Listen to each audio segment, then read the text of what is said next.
This is Tuesday, November 8th, the day of the 2016 presidential election between Secretary Clinton, representing the Democrats, and Donald Trump, representing national suicide. And this is the closer. The calendar says 2016, but for all intents and purposes, this might as well be November 8th, 1864. Because not since that day, exactly 152 years ago, have we Americans voted on whether or not to put ourselves out of existence. For all the existential national crises of the intervening century and a half since Abraham Lincoln was reelected, none of those moments when the United States of America could have perished included national suicide. That's how deadly serious today is.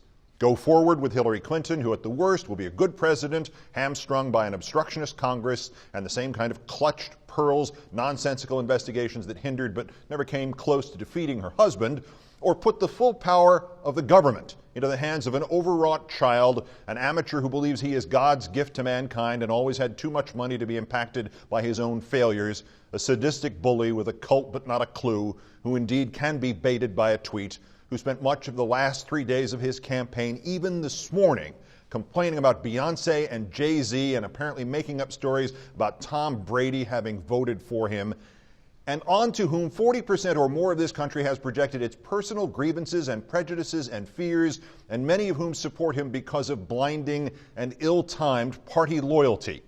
Stock markets will crash, the world balance of power will be ruined before the inauguration, Russia's influence will immediately double, the Constitution's guarantees will become coin flips, and the lifeblood of this country since before its founding, immigration, will be spilled, metaphorically or otherwise, on our streets.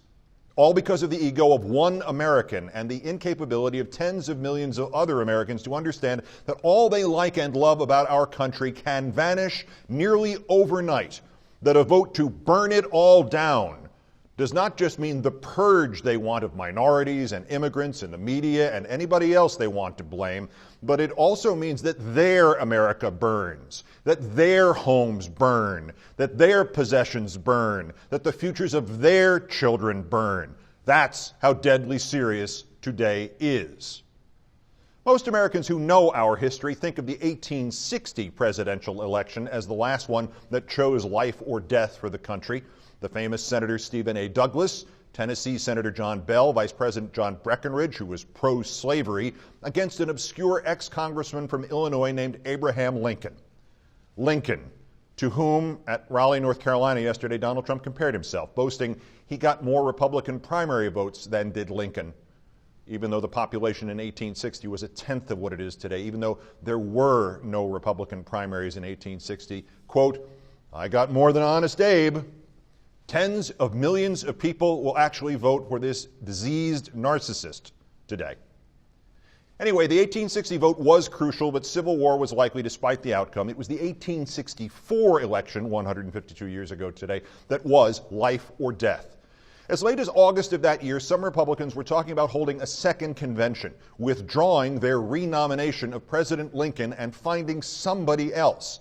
They and the leadership and Lincoln himself were convinced that as things stood, Lincoln would not be reelected and would lose to the Democratic candidate George McClellan.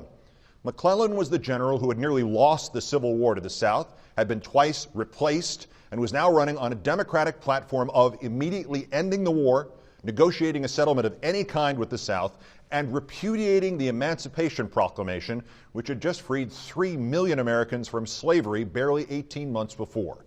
And it was believed nationwide that Lincoln was going to lose to him in a landslide. And then on September 2nd, 1864, the Union Army, led by General William Tecumseh Sherman, took Atlanta, at which point, North and South, the outcome of the Civil War became a foregone conclusion. The political fortunes of Lincoln and McClellan changed violently, obviously. 152 years ago today, Abraham Lincoln was reelected by 212 Electoral College votes to McClellan's 21 votes. The tragic war was seen through to its conclusion. Slavery was not restored. The United States of America was not split in two. The nation did not commit suicide. And yet, in the popular vote, nearly all of it from only the northern states, 45% of our ancestors still voted against Lincoln, voted against finishing the war they were winning, voted against freeing the slaves, voted for national suicide. 45%. That's how deadly serious today is. There have been other moments when democracy could have died. The Revolution itself, the British burning of Washington in 1814, the Civil War, obviously, especially at Gettysburg, where Lincoln later became immortal, where Trump threatened to file vengeance lawsuits. The Great Depression and the prospect of a full-on communist revolution here or a full-on right-wing military coup, both world wars, the Cuban Missile Crisis, Watergate, 9/11, and the proposal by one elected official that in the aftermath of terror, the end of his term should be delayed by 3 months. That elected official was, of course, the then mayor of New York City, Rudy Giuliani. The democracy, the country, are more fragile and have faced more perils than most of us ever choose to admit. But nearly always, these perils have been external and have unified us, and have not been the result of a kind of cancer not merely growing from within the country, but fed and fueled and nurtured and exploited by a psychopathic liar who has gamed democracy and is still this very day positioned to destroy democracy by means of the very freedoms it provides, freedoms which he would happily and immediately extinguish.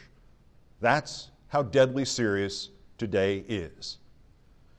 Each life or death moment in our 240 years as the closest thing to true freedom in the history of this planet has been met with courage and wisdom and unity and especially sacrifice, the likes of which few of us personally know nor can truly imagine.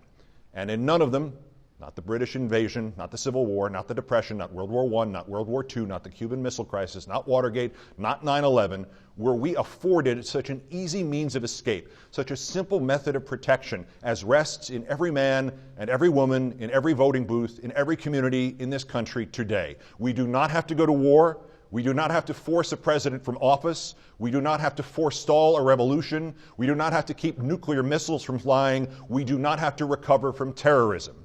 The Trump crisis of 2016, national suicide, the death of the United States of America can be prevented by voting. That's how deadly serious today is. That's the closer. I'm Keith Olbermann. Watch this space.